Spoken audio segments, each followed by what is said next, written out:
Hi, everyone. Welcome to Flourish by Design, our Sunday night TV show.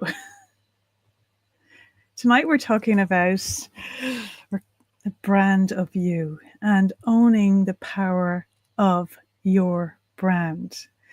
So, very warm welcome, all of you, into my design studio where all the magic happens. And I hope you've had a wonderful week. It's just been a really amazing week for me, and I'm a bit tired, so my glasses on tonight. My eyes are tired, but I'm really excited and so delighted to have kicked off this season because it is really important, the topic that we're talking about, owning our power. Because even during the week, I've noticed so many women under so much pressure. Women in leadership, really strong women that I know for years and years, having difficulty in the challenges of these times that we're in. And I'm so delighted to be able to share some wisdom and some of my expertise in helping you, beautiful women, to really own your own power, as I'm talking about here. And I struck up a conversation with people in the workplace this week, and we were talking about branding, and we were talking about the perception of what people normally think branding to be, very surface level, like that surface level, the brand, and it's got a very negative connotation. What's interesting about it is that really to understand what branding is actually the core meaning of an organization. If it's a person, it's the core meaning, the core of that individual. So when I talk about branding, personal branding, it's all about who you are, what you stand for, and what you're here to do. And I would say it's the most important thing to be developing in yourself at the moment, because it's at that level, your foundation, where everything blossoms from. So if you don't know who you are in your core, you're going to be wandering around the world with no direction, no vision, no purpose. And that's not good, especially in today's society, today's world. We really need to be focused, and we need to know what our vision for our own life is all about. So that's about owning our power and bringing our power back to ourselves. And what do I mean about that? I don't mean in a negative connotation. I mean when women are more exterior focused and we have our energy outside of ourselves all the time, pleasing everyone, we have to consider where that might be coming from. Where has that pattern taken root from?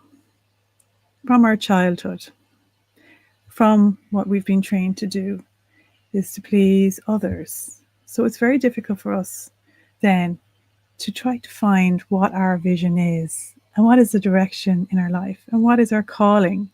What are we being asked to do and to become in this world? And when we're not pleasing and when we're not serving our family and our friends, and even in the workplace, I see it happen all the time, professional women, completely drained because they've forgotten about looking after themselves and putting themselves first. And I mean in that way, as in looking to yourself and wondering, what am I here for? What is my purpose? And then I was born with a vision and a mission and a dream. I am a dream to actually come into reality in the world. And that the world is missing out on the dream of you and the vision that you have in your mind's eye, what you'd like to create in the world. So that's what I talk about, pulling back your power. And we talk about branding, we're always talking about identity. So any logo or any corporation that has a brand, they always have a symbol, don't they? So you think of Nike, the most famous brand in the whole world, the most successful brand identity development in the whole world is Nike. It's been hugely successful since it was established, and it continues to be an example for many other brands in being able to communicate its message really clearly. So it's the very same for you. To have your message communicated really clearly to the world gives you a sense of autonomy and authority and certainty of who you are in the world. And it creates this beautiful presence and essence of confidence. And we know people who have confidence. We, in turn, have confidence in what they're doing, and that leads to leadership. So it's very much connected. And that's why I am really interested in looking at the brand development, brand identity development of women at this time, because when they really do that work, and when you really look at yourself, you really become a natural leader. And I love to use that term, a natural leader, because you just naturally become a model for those around you.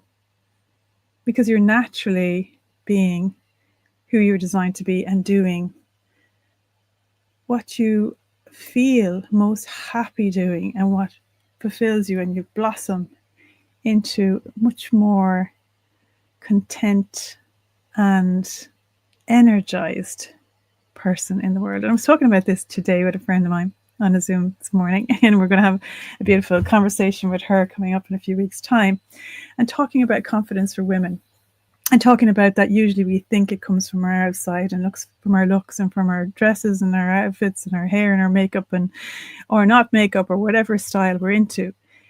But really, confidence comes from within ourselves, and we have to work from the inside out.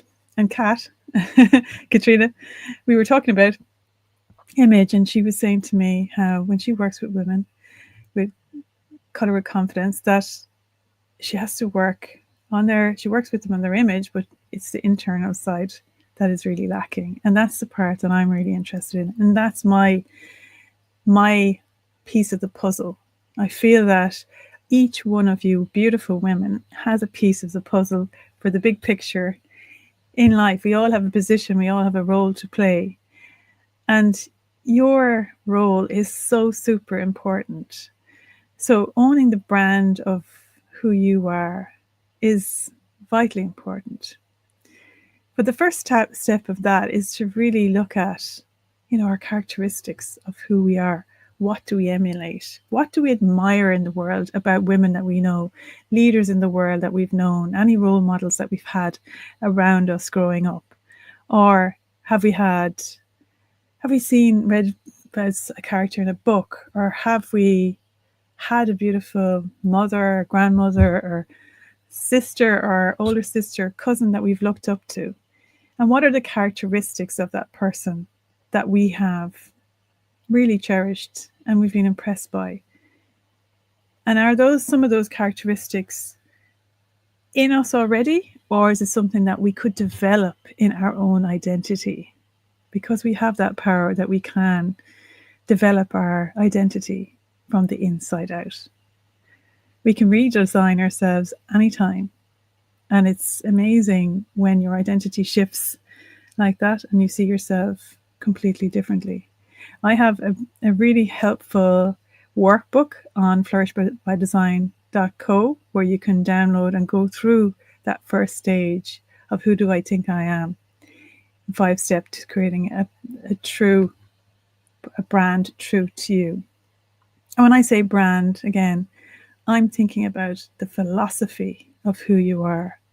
So branding is all about philosophy. The main reason why I got into branding in the beginning was all about philosophy. And it's funny actually how it's taken me so many years. At the time I moved into design, thinking about identities. Identities is the thing that I was really interested in.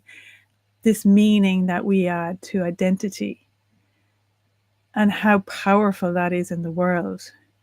How these identities, these symbols in the world have so much power and they attract so much attention, and everyone associates certain characteristics to a certain identity. And that identity in personal branding is you. It's the brand of you. So what are people associating with you? What are they saying about you when you're not in the room? That is a test of your own brand identity. And you can actually change that if you're not happy with what people are saying, or you feel you want to tweak it a little bit. You can decide, maybe I want to show up a little bit differently, and that can shift. And it also can shift and change in your identity when you do new things and you create new behaviors. And I had a huge identity shift during the week as I completed the master's, and everyone knows about that. And I was like, oh yeah, I'm a teacher. I'm a master teacher, and that's what I am. And I was happy in that, comfortable in that, because yeah, that's what I do, and that's what I love doing. And I was a designer as well. But then I went to the Learnovate conference, and they were talking about researchers and research, and that's what I did. And so you actually, it's a science, like you're a scientist. The scientists, researchers, senior scientists. And I went, what? Okay. And I was laughing to myself, thinking, I would have never seen myself like that. But I guess that's really what it is. You know, you're using an experimentation of a select few people, and you're testing to see what the reaction of students are with the explicit teaching of empathy, and what the outcome of that is. And then if there is an outcome, a positive outcome, that can be rippled out across the world. So you become like a scientist, and you are a scientist. It's just that identity shift in yourself. You never would have thought that you could or would become something like that. So because we live from a sense of an identity of who we think we are in our own mind. But then when we step out of that, outside of our comfort zone, and do something different, we go beyond who we think we are into that new identity. And that is so exciting, because anything is possible if you believe it is, as I always talk about. If you believe in yourself, and if you take those baby steps forward, you can shift your identity hugely over time. You can become a completely different person, or a larger version of who you are. I always want to get women down into their essence identity, so their brand essence, the essence of who they are, that beautiful energy that you have within yourself, within your heart, and the beautiful golden thread that's gone through your whole life that defines you, those gorgeous characteristics that everybody loves about you. It's just finding and tapping into that. And then when we feed that and we nurture that, that blossoms into a larger version. And it's like that bud blossom and flourish into the world. And then we can really exude that essence. And then all of this beautiful abundance starts to flow back into our life. And that's why I love the use of the rose, because the rose opens its petals, petal by petal, and its beautiful fragrance is shared in the garden, and then all the bees and the butterflies and everything comes towards that naturally. It's nothing that's forced, and that's not false. It's the opposite of what we say. We understand branding to be traditional branding, brand identity development, the identity of ourselves, the perception of the identity that we have of ourselves changes. And when we change that identity and how we see ourselves, then everything else changes in the world. Because there's no point in people saying you're amazing, you're brilliant, you're fantastic, you're gorgeous, you're talented, you're X, Y, and Z, if you don't believe it.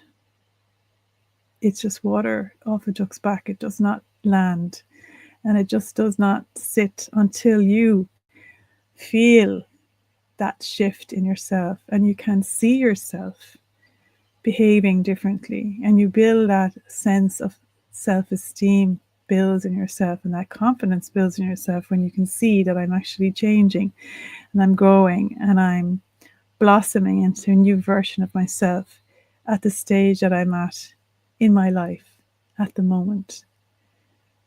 So to look at that, owning the brand of you is everything to do with owning who you are, owning the elements of yourself, owning all of you, owning the beautiful parts and parts that you feel ashamed of, or you're not so happy about, or things that you feel you've done.